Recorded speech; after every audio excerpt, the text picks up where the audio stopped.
बोलो बृहस्पतिश्वर भगवान की जय, लक्ष्मी माता की जय। बृहस्पतिवार को जो भी स्त्री पुरुष व्रत करे उनको चाहिए कि वह दिन में एक ही समय भोजन करे, क्योंकि बृहस्पतिश्वर भगवान का इस दिन पूजन होता है। भोजन पीले चने की दाल आदि का करे, परंतु नमक नहीं खाए और पीले वस्त्र पहने, पीले ही फलों का प्रयोग करे, पीले चंदन से पूजन करे। पूजन के बाद प्रेम पूर्वक गुरु महाराज की कथा सुननी चाहिए। इस व्रत को करने से मन की इच्छाएं पूरी होती है और बृहस्पति महाराज प्रसन्न होते हैं तथा धन, पुत्र, विद्या तथा मनोवांछित फलों की प्राप्ति होती है। परिवार को सुख शांति मिलती है। इसलिए यह व्रत सर्वश्रेष्ठ और अति फलदायक सभी स्त्री व पुरुषों के लिए है। इस व्रत में केले का पूजन करना चाहिए। कथा और पूजन के समय तन, मन, क्रम, वचन से शुद्ध होकर जो इच्छा हो बृहस्पति देव से प्रार्थना करनी चाहिए। उनकी इच्छाओं को बृहस्पति देव अवश्य पूर्ण करते हैं, ऐसा मन में दृढ़ विश्वास रखना चाहिए। श्री बृहस्पतिवार व्रत कथा। भारतवर्ष में एक राजा राज्य करता था। वह बड़ा प्रतापी और दानी था। वह नित्य गरीबों और ब्राह्मणों की सहायता करता था। यह बात उसकी रानी को अच्छी नहीं लगती थी। वह नहीं गरीबों को दान देती थी, नहीं भगवान का पूजन करती थी और राजा को भी दान देने से मना किया करती थी। एक दिन राजा शिकार खेलने वन को गए हुए थे तो रानी महल में अकेली थी। उसी समय बृहस्पति देव साधु के वेश में राजा के महल में भिक्षा के लिए गए और भिक्षा मांगी। रानी ने भिक्षा देने से इनकार किया और कहा, हे साधु महाराज, मैं तो दान पुण्य से तंग आ गई हूँ। मेरा पति सारा धन लुटाता रहता है। मेरी इच्छा है कि हमारा धन नष्ट हो जाए और फिर न रहेगा बांस और न बजेगी बांसुरी। साधु ने कहा, देवी, तुम तो बड़ी अजीब हो। धन संतान तो सभी चाहते हैं, पुत्र और लक्ष्मी तो पापी के घर भी होने चाहिए। यदि तुम्हारे पास अधिक धन है तो भूखों को भोजन दो, प्यासों के लिए प्याव बनवाओ, मुसाफिरों के लिए धर्मशाला खुलवाओ। जो निर्धन अपनी कुंवारी कन्याओं का विवाह नहीं कर सकते उनका विवाह करा दो। ऐसे और कई काम हैं जिनके करने से तुम्हारा यश लोक परलोक में फैलेगा। परंतु रानी पर उपदेश का कोई प्रभाव न पड़ा और वह बोली, महाराज, आप मुझे कुछ न समझाए और मैं ऐसा धन नहीं चाहती जो हर जगह बांटती फिरूं। साधु ने उत्तर दिया, यदि तुम्हारी ऐसी ही इच्छा है तो तथास्तु। तुम ऐसा करना कि बृहस्पतिवार को घर लिपकर पीली मिट्टी से अपना सिर धोकर स्नान करना, भट्टी चढ़ाकर कपड़े धोना। ऐसा करने से आपका सारा धन नष्ट हो जाएगा। इतना कहकर साधु महाराज वहां से आलोक हो गए। जैसे ही वह साधु कह रहा था, रानी ने वैसा ही किया। 6 बृहस्पतिवार ही बीते थे कि उनका समस्त धन नष्ट हो गया और भोजन के लिए दोनों तरसने लगे, सांसारिक भोगों से दुखी रहने लगे। तब वह राजा रानी से कहने लगा कि तुम यहाँ पर रहो, मैं दूसरे देश में जाता हूँ, क्योंकि यहाँ पर मुझे सभी मनुष्य जानते हैं, इसलिए कोई भी कार्य मैं नहीं कर सकता। देश चोरी परदेश भीख बराबर है। ऐसा कहकर राजा परदेश चला गया। वहाँ जंगल को जाकर लकड़ी काटता और उसे शहर में बेचता। इस तरह वह जीवन व्यतीत करने लगा। एक दिन दुखी होकर जंगल में एक पेड़ के नीचे निश्चित रूप से आसन जमाकर बैठ गया और वह अपनी दशा को याद करके व्याकुल होने लगा। बृहस्पतिवार का दिन था। एकाएक उसने देखा कि एक निर्जन वन में एक साधु प्रकट हुआ। वह साधु के भेष में स्वयं बृहस्पति देवता थे। लकड़हारे के सामने आकर बोले, हे लकड़हारे, इस सुनसान जंगल में तू चिंतित मग्न क्यों बैठा है? लकड़हारे ने दोनों हाथ जोड़कर प्रणाम किया और उत्तर दिया, महात्मा जी, आप तो सब कुछ जानते हैं, मैं क्या कहूँ। यह कहकर वह रोने लगा और साधु को आत्मकथा सुनाई। महात्मा जी ने कहा, तुम्हारी स्त्री ने बृहस्पति के दिन वीर भगवान का निरादर किया है, जिसके कारण रुष्ट होकर तुम्हारी यह दशा हो गई है। अब तुम चिंता को दूर करके मेरे कहने पर चलो तो तुम्हारे सब कष्ट दूर हो जाएंगे और भगवान पहले से भी अधिक संपत्ति देंगे। तुम बृहस्पति के दिन पाठ किया करो। 5 रुपए के चने मनुक्का मंगवा कर उसका प्रसाद बनवाओ और शुद्ध जल से लोटे में शक्कर मिलाकर अमृत तैयार करो। कथा के पश्चात अपने सारे परिवार और सुनने वाले प्रेमियों में अमृत व प्रसाद बांटकर आप भी ग्रहण करो। ऐसा करने से भगवान तुम्हारी सभी मनोकामनाएं पूरी करेंगी। साधु के ऐसे वचन सुनकर लकड़हारा बोला, हे प्रभु, मुझे लकड़ी बेचकर इतना पैसा नहीं मिलता जिससे भोजन करने के उपरांत कुछ बचा सकूं। मैंने रात्रि में अपनी स्त्री को व्याकुल देखा है। मेरे पास कुछ भी नहीं जिससे उसकी खबर मंगा सकूं। साधु ने कहा, हे लकड़हारे, तुम किसी बात की चिंता मत करो। बृहस्पति के दिन तुम रोजाना की तरह लकड़ियां लेकर शहर को जाओ। तुमको रोज से दुगुना धन प्राप्त होगा, जिससे तुम भली भांति भोजन कर लोगे तथा बृहस्पति देव की पूजा का सामान भी आ जाएगा। इतना कहकर साधु अंतर्ध्यान हो गए। धीरे धीरे समय व्यतीत होने पर फिर भी वो बृहस्पतिवार का दिन आया। लकड़हारा जंगल से लकड़ी काटकर किसी शहर में बेचने आया। उसे उस दिन और दिन से भी अधिक पैसा मिला। राजा ने यह चना, गुड़ आदि लाकर गुरुवार का व्रत किया। उस दिन से उसके सभी क्लेश दूर हो गए। परंतु जब दोबारा गुरुवार का दिन आया तो बृहस्पतिवार का व्रत करना वो भूल गया। इसी कारण बृहस्पति भगवान नाराज हो गए। उस दिन से उस नगर के राजा ने विशाल यज्ञ का आयोजन किया था तथा शहर में यह घोषणा करा दी थी कि कोई भी मनुष्य अपने घर में भोजन न बनवावे, न आग लगावे। समस्त जनता मेरे यहाँ भोजन करने आवे। इस आज्ञा का जो निरादर करेगा, जो नहीं मानेगा, उसके लिए फांसी की सजा दी जाएगी। इस तरह की घोषणा संपूर्ण नगर में करवा दी गई। राजा की आज्ञा अनुसार शहर के सभी लोग भोजन करने आए, लेकिन लकड़हारा कुछ देर से पहुंचा, इसलिए राजा उसको अपने साथ घर ले गए और ले जाकर भोजन करा ही रहे थे तो रानी की दृष्टि उस खुटी पर पड़ी जिस पर उसका हार लटका हुआ था। वो वहां पर न दिखाई दिया। राजा ने निश्चित किया कि मेरा हार इसी मनुष्य ने चुरा लिया है। उसी समय पुलिस को बुलवाकर उसको जेल खाने में डलवा दिया। तब लकड़हारा जेल खाने में पड़ गया और बहुत दुखी होकर विचार करने लगा कि न जाने कौन से पूर्व जन्म के कर्म मेरे लिए दुख प्राप्त किया है, और उसी साधु को याद करके करने लगा जो उसे जंगल में मिला था। उस समय तत्काल बृहस्पति देव साधु के रूप में प्रकट हो उसकी दशा को देखकर कहने लगे, अरे मूर्ख, तूने बृहस्पति देव की कथा नहीं करी, इसी कारण तुझे दुख प्राप्त हुआ है। अब चिंता मत कर, बृहस्पतिवार के दिन जेल खाने के दरवाजे पर 4 पैसे पड़े मिलेंगे, उससे तू बृहस्पति देव की पूजा करना, तेरे सभी कष्ट दूर हो जाएंगे। बृहस्पति के रोज उसे 4 पैसे मिले। लकड़हारे ने कथा कही। उसी रात्रि को बृहस्पति देव ने उस नगर के राजा को स्वप्न में कहा, हे राजा, तुमने जिस आदमी को जेल खाने में बंद करा दिया है वह निर्दोष है, वह राजा है, उसे छोड़ दो। रानी का हार उसी खुंटी पर लटका हुआ है, अगर तू ऐसा नहीं करेगा तो मैं तेरे सारे राज्यों को नष्ट कर दूंगा। इस तरह रात्रि के स्वप्न को देखकर राजा प्रातःकाल उठा और खुंटी पर हार देखकर लकड़हारे को बुलाकर क्षमा मांगी तथा लकड़हारे को योग्य सुंदर वस्त्र व आभूषण देकर विदा कर दिया। बृहस्पति देव की आज्ञा अनुसार लकड़हारा अपने नगर को चल दिया। राजा ने जब अपने नगर के निकट पहुंचा तो उसे बड़ा आश्चर्य हुआ। नगर में पहले से भी अधिक बाग, तालाब और कुएं तथा बहुत सी धर्मशालाएं, मंदिर आदि बन गई है। राजा ने पूछा, यह किसका बाग और धर्मशाला है? तब नगर के सब लोग कहने लगे कि यह सब रानी और बांदी के हैं। तो राजा को आश्चर्य हुआ और गुस्सा भी आया। जब रानी ने यह खबर सुनी कि राजा आ रहे हैं तो उसने बांदी से कहा कि हे दासी, देख, राजा हमको कितनी बुरी हालत में छोड़ गए थे, हमारी ऐसी हालत देखकर वह लौट न जाए, इसलिए तू दरवाजे पर खड़ी हो जा। आज्ञा अनुसार दासी दरवाजे पर खड़ी हो गई। राजा आए तो उन्हें अपने साथ लिवा ली। तब उन्होंने कहा कि हमें यह सब बृहस्पति देव के इस व्रत के प्रभाव से प्राप्त हुआ है। राजा ने निश्चय किया कि 7 रोज बाद तो सभी बृहस्पति देव का पूजन करते हैं, परंतु रोजाना दिन में 3 बार कहानी कहा करूंगा और रोज व्रत किया करूंगा। अब हर समय राजा के दुपट्टे में चने की दाल बंधी रहती थी। दिन में 3 बार कहानी कहता। एक रोज राजा ने विचार किया कि चलो अपनी बहन के यहाँ हो आवे। इसी तरह निश्चय किया, राजा घोड़े पर सवार हो अपनी बहन के यहाँ चलने लगा। मार्ग में उसने देखा कि कुछ आदमी एक मुर्दे के लिए ले जा रहे और उन्हें रोककर राजा ने कहा, अरे भाइयों, मेरी बृहस्पति देव की कहानी सुन लो। वे बोले, लो, हमारा तो आदमी मर गया और इसको अपनी कथा की पड़ी है। परंतु कुछ आदमी बोले, अच्छा कहो, हम तुम्हारी कथा सुनेंगे। राजा ने दाल निकाली और जब कथा आदि हुई तब मुर्दा हिलने लगा, और जब कथा समाप्त हुई तो राम राम करके मनुष्य उठकर खड़ा हो गया। आगे मार्ग में उसे एक किसान खेत में हल चलाता दिखा। राजा ने उसे देखा और बोला, अरे भैया, तुम मेरी बृहस्पति देव की कथा सुन लो। किसान बोला, जब तक मैं तेरी कथा सुनूंगा तब तक 4 हरैया जोत लूंगा, अपनी कथा किसी और को सुनाना। इस तरह राजा आगे चलने लगा और राजा के हट्टे ही बैल पछाड़ खा कर गिर गए तथा उसके पेट में बड़ी जोर का दर्द होने लगा। उसी समय उसकी माँ रोटी लेकर आई और जब उसने यह देखा तो अपने पुत्र से सब हाल पूछा और बेटे ने सभी हाल कह दिया। तो बुढ़िया दौड़ी दौड़ी उस घुड़सवार के पास गई और उससे बोली, मैं तेरी कथा सुनूंगी, तू अपनी कथा मेरे खेत में चलकर ही कहना। राजा ने बुढ़िया के खेत में जाकर कथा कही, जिसके सुनते ही वह बैल खड़े हो गए तथा किसान के पेट का दर्द बंद हो गया। राजा अपनी बहन के घर पहुंचा। बहन ने भाई की खूब मेहमानी की। दूसरे रोज प्रातःकाल राजा जगा तो वह देखने लगा कि सब लोग भोजन कर रहे हैं। राजा ने अपनी बहन से कहा कि ऐसा कोई मनुष्य है जिसने अभी तक भोजन नहीं किया हो, मेरी बृहस्पति देव की कथा सुन ले। बहन बोली, है भैया, यह देश ऐसा है, यहाँ पहले लोग भोजन करते हैं, बाद में अन्य काम करते हैं। अगर कोई पड़ोस में है तो मैं देखाऊं। वह ऐसा कहकर देखने चली गई, परंतु उससे कोई ऐसा व्यक्ति नहीं मिला जिसने भोजन न किया हो। वह एक कुमार के पास गई जिसका लड़का बीमार था।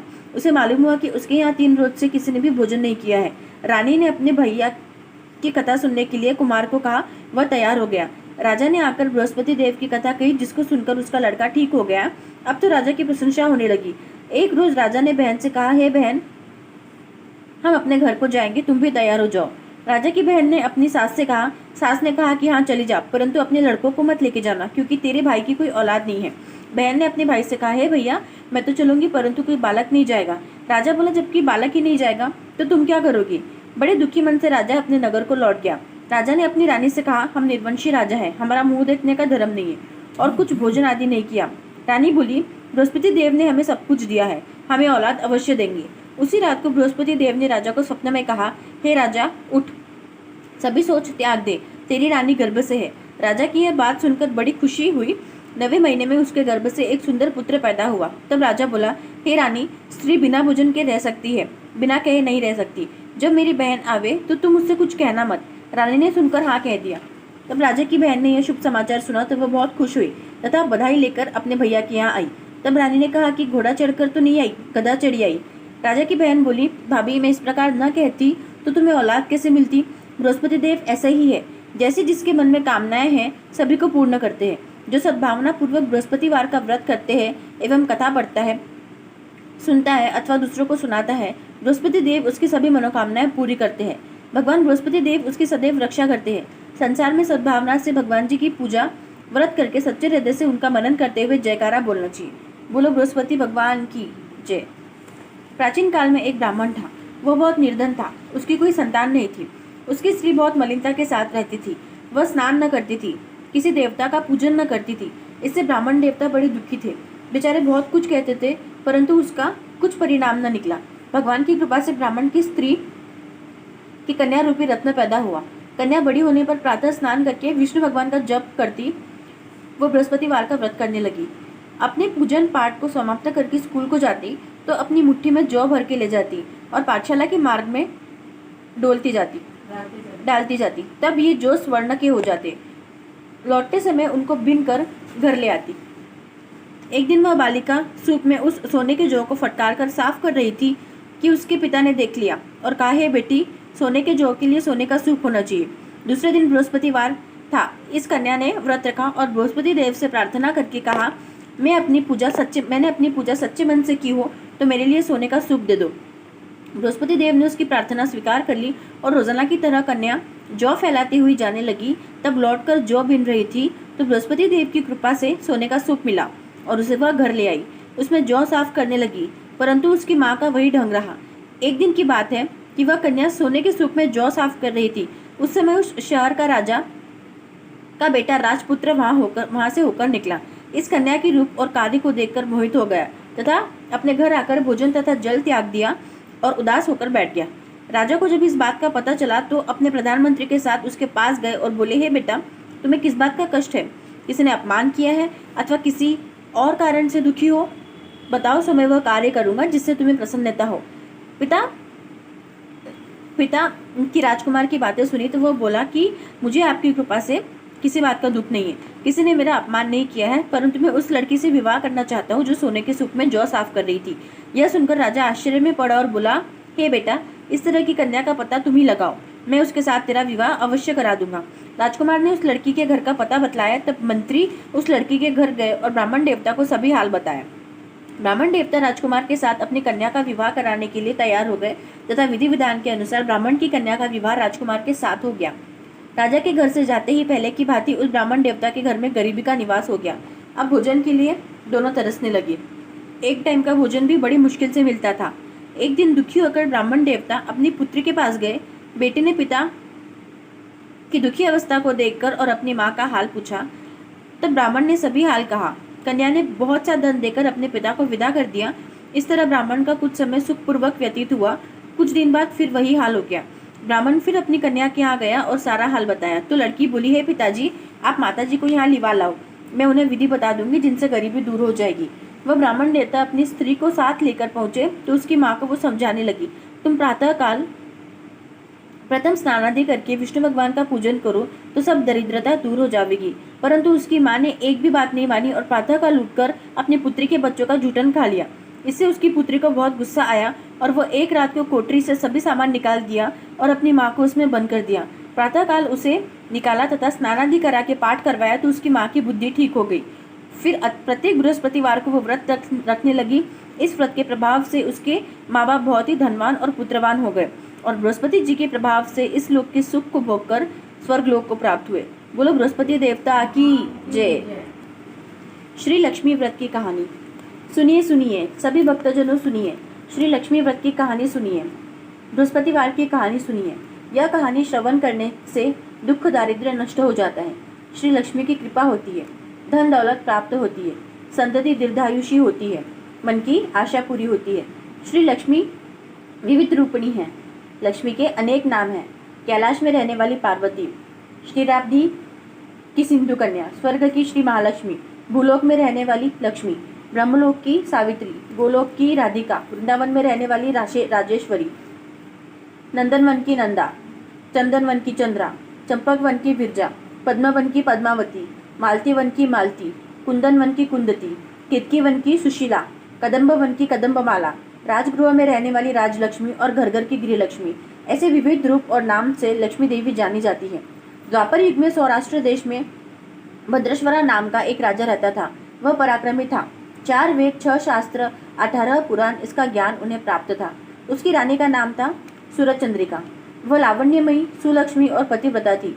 उस दाम्पत्य की 8 संतानें थीं, 7 पुत्र और 1 कन्या। कन्या का नाम था शांबाला।